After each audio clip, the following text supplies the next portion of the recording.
Մենք առանձնատուկ ենք, հայ ենք, հայերեն ենք խոսում։ Մի առանձնատուկ են ես եմ, մի առանձնատուկ են դուք եք, մի առանձնատուկ, հետո ինչ։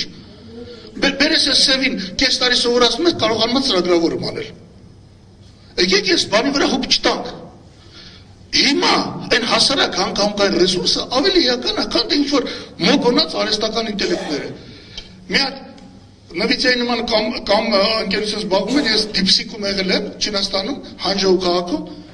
30 հոգի տղա արեցին ավելի, քան թե 3 միլիոն ծրագրավորող Ամերիկայում։ Դա հնարավոր է։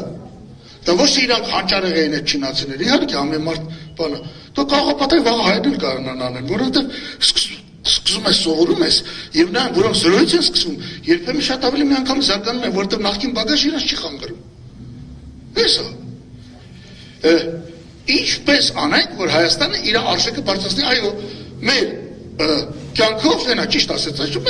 մենք հետաքրքրություն չենք ներկայացնում։ Որտե 15 միլիարդը, որտե 500 միլիարդը։ Հասկանում եք։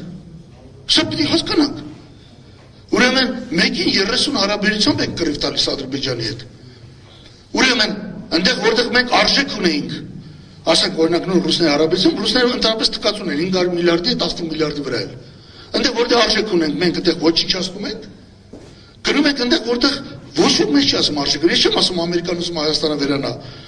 բայց Ամերիկան չի պատրաստվում Հայաստանում տեղապաշխալ զինված ուժեր, որ մեզ պահի։ Չի կարա։ Եվ ում դե պահի Թուրքիային։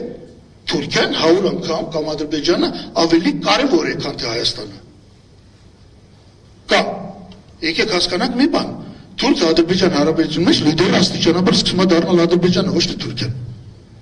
Եվ ամբիցիաները Ալիևի շատ մեծ են։ Հեշ-հեշ ինքը 500 միլիարդի ռեսուրսներ է, Թուրքիան դա չունի։ Մի հատ Բոսֆոր ունի, որտեղից բանա հավաքում անցնելուց։ Վերջերս ընդամենը 3 լուր տարածվեց, որ